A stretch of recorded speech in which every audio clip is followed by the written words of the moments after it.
Hello दोस्तों, आज बात करेंगे CSIR नेट JRF के लिए नंबर ऑफ़ सीट्स कितनी रहती है लेक्चरशिप के लिए एंड JRF के लिए। ये हम बात करेंगे कि हर 6 महीने में जो पेपर होता है उसमें नंबर ऑफ़ सीट्स कितनी अवेलेबल होती है। तो यहाँ पे इसकी अगर बात की जाए तो एक चीज़ याद रखना, जो ये नंबर ऑफ़ सीट होती है ये फिक्स्ड नहीं रहती है। यहाँ पे आप हमेशा वेरिएशन देखेंगे।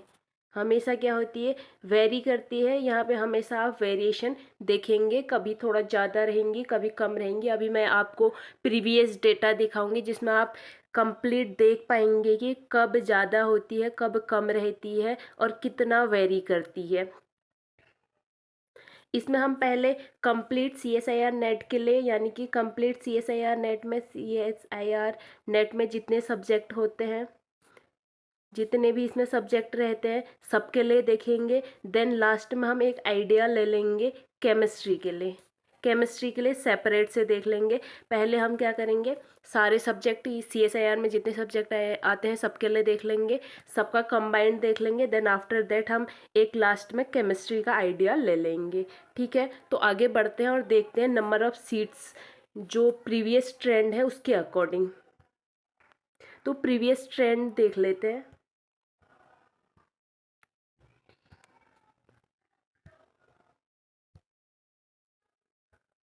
यहाँ पे प्रीवियस ट्रेंड का डेटा कलेक्ट किया है मैंने। ये आपको साइट्स में से इजीली अवेलेबल हो जाएगा। ये मैंने सारा जो CSIR नेट ने प्रोवाइड कराया है वही लिया है, अलग अलग जगह से रिसर्च करके।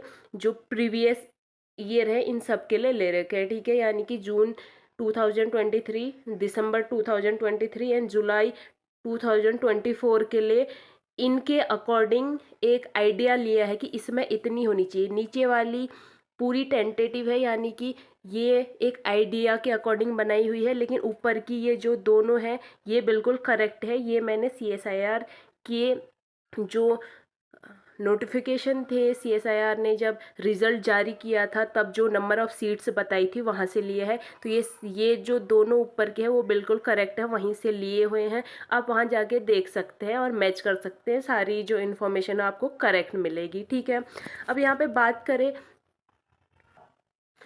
जून 2023 की बात करें तो उस टाइम नंबर ऑफ़ कैंडिडेट जिन्होंने फॉर्म फिल किया था उनका नंबर था 2,74,027 और नंबर ऑफ़ अपीयर्ड कैंडिडेट यानी कि जिन लोगों ने टेस्ट दिया है वो थे 1,99,890, यानी कि लगभग 72.9% of total number of candidate, यानी कि जितने फिल किया था उनमें से सिर्फ 72.9% कैंडिडेट्स ने ही अपीयर किया, यानी कि एग्ज़ाम दिया।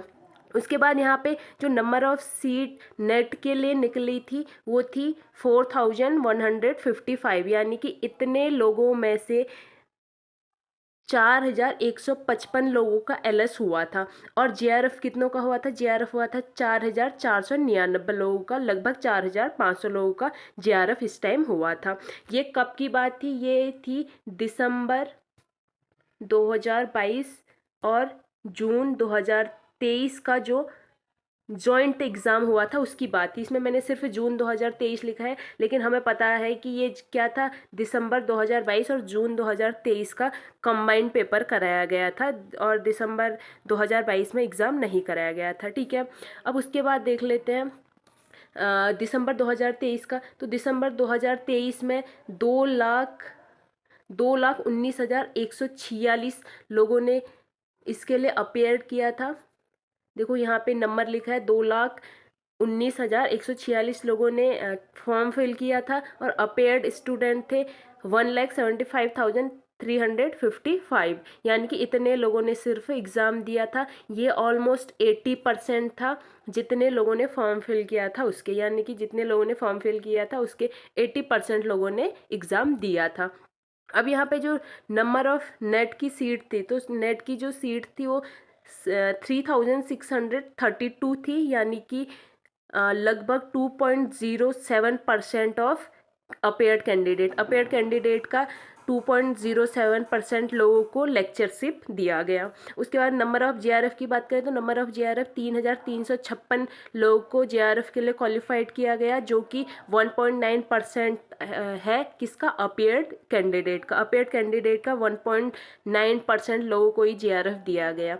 तो इसके अकॉर्डिंग ये जो डेटा है ये तो करेक्ट डेटा है। इसके अकॉर्डिंग मैंने एक आइडिया लिया है 2024 के लिए कि इसमें कितना हो सकता है। अब ये जो नंबर है ये ऑलरेडी जब आंसर की आई थी उस टाइम एनटीए ने प्रोवाइड करा दिया था कि 2,25,335 लोगों ने फॉर्म फिल किया है। इसमें से हमारे अकॉर्डिंग क्या, मतलब मेरे अकॉर्डिंग क्या हो सकता है कि 80% लोग क्या करेंगे, अगर इसमें से 80% लोग अपेयर्ड होते हैं, कैंडिडेट अपेयर्ड होते हैं, मतलब 80% लोगों ने अगर एग्ज़ाम दिया है तो नंबर ऑफ़ कैंडिडेट ऑलमोस्ट रहेगा 1,80,286। और यहाँ पे इस केस में जो पहले ट्रेंड है लगभग 2% का, वही मैंने लिया है। लगभग 2% लोगों का नेट होगा, और अगर लगभग 2% लोगों का नेट होगा तो 3,731 सीट आएंगी लेक्चरशिप के लिए। और जेआरएफ का जो है ऊपर 2.25% था, फिर 1.9% था। तो इस बार इन दोनों का लगभग रेशियो लेके हमने ये पहुंचा दिया 2.1%। अगर 2.1% लोगों का जेआरएफ होता है अपेयर्ड कैंडिडेट में से, तो लगभग जेआरएफ वाले स्टूडेंट्स का नंबर रहेगा 3,785। ठीक है, ये प्रीवियस ट्रेंड के अकॉर्डिंग जुलाई 2024 का डेटा बनाया है। ऊपर के दोनों बिल्कुल करेक्ट है, नीचे का बिल्कुल मैंने मतलब ऊपर के ट्रेंड के अकॉर्डिंग देखा है। तो यहाँ पर लगभग नंबर ऑफ सीट आप देखेंगे तो ये 35,000 से, सॉरी 3500 से 4,000 के बीच या 4,200 के बीच क्या वेरी कर रही है, सिर्फ 2 सालों में किया हुआ वेरी। इस बार और कम भी हो सकती है, हम ये बिल्कुल नहीं कह सकते कि ज़्यादा हो रही है या कम हो रही है, ठीक है। लेकिन इसी सीक्वेंस में रहता है लगभग 2%, और जेआरएफ भी लगभग 2%, लगभग 2% लोगों का नेट होता है और लगभग 2% लोगों का जेआरएफ होता है। यहाँ से आप एक मोटा मोटा आइडिया ले सकते हैं कि कितने नंबर ऑफ़ सीट्स हो सकती है। ये कब की बात है, ये बात है सारे कैंडिडेट्स के लिए जो CSIR नेट का एग्ज़ाम देते हैं, यानी कि उसमें आपके मैथमेटिक्स के भी आ जाते हैं, फिजिकल साइंस के भी आ जाते हैं, लाइफ साइंस के भी आ जाते हैं, अर्थ साइंस के भी आ जाते हैं, और अपना केमिकल साइंस के भी आ जाते हैं। ठीक है, तो ये सब के लिए होता है, यानी कि जो 3,731 सीटें अगर लेक्चरशिप के लिए निकलती है तो ये जो नंबर होगा इसमें सारे स्टूडेंट आएंगे, न सिर्फ केमिकल साइंस के, सभी सब्जेक्ट के स्टूडेंट आएंगे, और जेआरएफ के लिए भी सभी सब्जेक्ट के स्टूडेंट आएंगे। ठीक है, तो ये एक आइडिया हो गया complete number of seat for net and JRF के लिए कि कंप्लीट जो CSIR नेट के स्टूडेंट होंगे उनके लिए क्या नंबर ऑफ सीट्स रहेंगी। अब उसके बाद एक आइडिया ले लेते हैं केमिस्ट्री के लिए। ठीक है, तो केमिस्ट्री का अगर मैं प्रीवियस ट्रेंड बताऊं तो प्रीवियस ट्रेंड केमिस्ट्री का कुछ इस तरीके से है। यहाँ से मैं कह सकती हूँ कि केमिस्ट्री ये जो आगे की इन्फॉर्मेशन है सिर्फ केमिस्ट्री वाले स्टूडेंट्स के लिए है, लेकिन अगर आप दूसरे सब्जेक्ट के हैं तो तब भी आप देख सकते हैं, बिकॉज आपका जो आपका नंबर ऑफ़ कैंडिडेट रहते हैं वो भी लगभग इसी सीक्वेंस में रहते हैं, इसी नंबर में रहते हैं, और नंबर ऑफ़ नेट और जेआरएफ भी लगभग इतने में ही आ सकता है। ठीक है, तो यहाँ पे अगर मैं बात करूँ तो जो हमने बात की थी जून 2023 की, तो उस टाइम केमिस्ट्री के लिए, सिर्फ केमिस्ट्री के लिए नंबर ऑफ कैंडिडेट ने अपेयर्ड किया था, सिर्फ अपेयर्ड कैंडिडेट बता रही हूँ,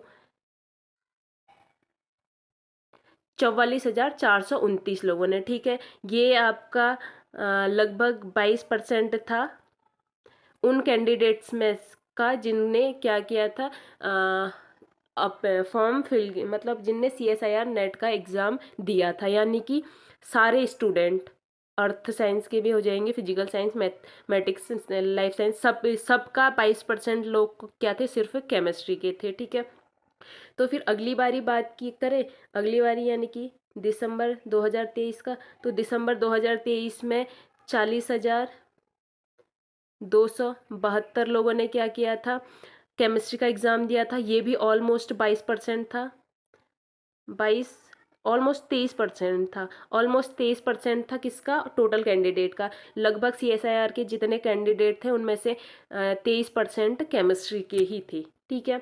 अब बात करें यहाँ पे टोटल स्टूडेंट कितने थे, यहाँ से बात कर लेते हैं। अब इस बारी क्या हो सकता है, इस बारी क्योंकि ये लगभग 22 से 23 है तो मैं इसी का रेशियो ले लूँगी। तो इस बार क्या हो सकता है, लगभग 40,560 ही कैंडिडेट ने क्या किया होगा, केमिस्ट्री का एग्ज़ाम दिया होगा। ये लगभग वैल्यूज़ निकली है, इसी डेटा से निकाल रही हूँ, इसी के ऑलमोस्ट आप देखेंगे कि इसी के आसपास वैल्यूज़ वहाँ से भी निकलेंगी। तो इसके अकॉर्डिंग नेट होगा, नेट कैसे निकाल रहे हैं हम, 2% करके। तो 2% करके नेट होगा 839 लोगों का, और लगभग 2% करके ही JRF निकाल रहे हैं तो JRF होगा 851 लोगों का। तो यहाँ से आप एक आइडिया ले लेंगे किस चीज़ का, ये है आइडिया कि नंबर ऑफ़ सीट कितनी रहेंगी। नेट के लिए लगभग नंबर ऑफ़ सीट 839 रह सकती है, JRF के लिए नंबर ऑफ़ सीट 851 रह सकती है। इसके अकॉर्डिंग आप देख लेंगे कि इसी के अकॉर्डिंग आपको रिजल्ट देखने को मिलेगा। अब नंबर ऑफ़ सीट अगर बढ़ती है तो कट ऑफ नीचे जाती है, और नंबर ऑफ़ सीट कम होती है तो कट ऑफ ऊपर जाती है। ये तो बिल्कुल सही फैक्टर है, मतलब इस फैक्टर के अकॉर्डिंग ही क्या होते हैं, जो कट ऑफ होती है वो वेरी करती है। कट ऑफ वेरी करने का सबसे मेन फैक्टर क्या रहता है, नंबर ऑफ़ सीट्स, ठीक है। बाकी कट ऑफ ऊपर नीचे कभी एग्ज़ाम टफ़ होने की वजह से भी होता है, लेकिन उसका उतना कोई फ़र्क नहीं पड़ता है, क्योंकि वो एग्ज़ाम अगर टफ़ है तो सभी स्टूडेंट्स के लिए टफ़ रहता है। तो फिर जो स्टूडेंट डिज़र्व करते हैं वही पास हो पाते हैं। लेकिन जो सीट है, नंबर ऑफ़ सीट अगर डिक्रीज़ करती हैं तो फिर जो स्टूडेंट डिज़र्व करता है वो भी नहीं पहुंच पाता है। तो मेरे अकॉर्डिंग तो ये नंबर ऑफ़ सीट लगातार बढ़ाई जानी चाहिए, इसलिए बढ़ाई जानी चाहिए क्योंकि ये जो है ये फेलोशिप दी जाती है एक ब्रेन प्रोवाइड कराने के लिए। एक ब्रेन को रिसर्च में लगाने के लिए, जो कि हमारे कंट्री के लिए बहुत ज़्यादा बेनिफिशियल हो सकता है। तो ये नंबर ऑफ़ सीट लगातार बढ़नी चाहिए। हमें अ, अपनी तरफ से भी एक इसके लिए एक प्रयास करना चाहिए। हमें क्या करना चाहिए, हमें मतलब एक छोटा सा प्रयास हम सबको करना चाहिए, जो भी आप वीडियो देख रहे हैं। तो हमें एक एटलीस्ट एक मेल छोड़ देना चाहिए। मेल मैं आपको बता देती हूँ, एटलीस्ट एक मेल छोड़ देना चाहिए CSIR को। मेल है CSIR net@NTA.ac.in। इसको एक मेल छोड़ देना चाहिए, ये कहते हुए कि जो नंबर ऑफ़ नेट और नंबर ऑफ़ JRF की सीट है इसको लगातार बढ़ाइए। पहले का आप ट्रेंड देखेंगे, अगर मैं कहीं पे आप प्रीवियस ट्रेंड देखेंगे तो उस टाइम जो नंबर ऑफ़ सीट है वो ज़्यादा हुआ करती थी, अब कम हो रही है। जबकि अब नंबर ऑफ़ सीट इंक्रीज होनी चाहिए, क्योंकि आज की डेट में जो रिसर्च है वो बहुत ज़्यादा इम्पोर्टेंट है। तो रिसर्च अगर ज़्यादा होगी तो जो कंट्री है वो भी आगे जाएगी। तो इसके लिए हमें एक अपनी साइड से एक प्रयास करना है। CSIR नेट को हमने क्या कर देना है, एक मेल कर देना अपनी साइड से। इससे ज़्यादा कुछ नहीं भी होता है, तो हमें एटलीस्ट ये होगा कि हमने इस जगह अपना कुछ योगदान दिया है, ठीक है। हमने अपनी साइड से एटलीस्ट कुछ किया है। अब कुछ आप लोगों में से ऐसे भी होंगे कि हमें क्या, मुझे तो सिर्फ एक सीट चाहिए। ये देखो, ये जो एक सीट वाला होता है ये बिल्कुल मिथ होती है। यहाँ पे ऐसा ज़रूरी नहीं, ऐसा नहीं होता है कि मुझे एक सीट चाहिए, मुझे तो एक ही सीट चाहिए, मैं ऐसा क्यों करूँ करके। लेकिन ये जो बात है ये सिर्फ हमारी सीट्स के लिए नहीं है, ये बात है हमारे कंट्री के लिए, क्योंकि रिसर्च का एक कंट्री के डेवलपमेंट में कितना रोल होता है वो आप सबको पता है, ठीक है। तो ये काम आप लोग ज़रूर करेंगे। बाकी आई होप कि वीडियो इन्फॉर्मेटिव लगा होगा।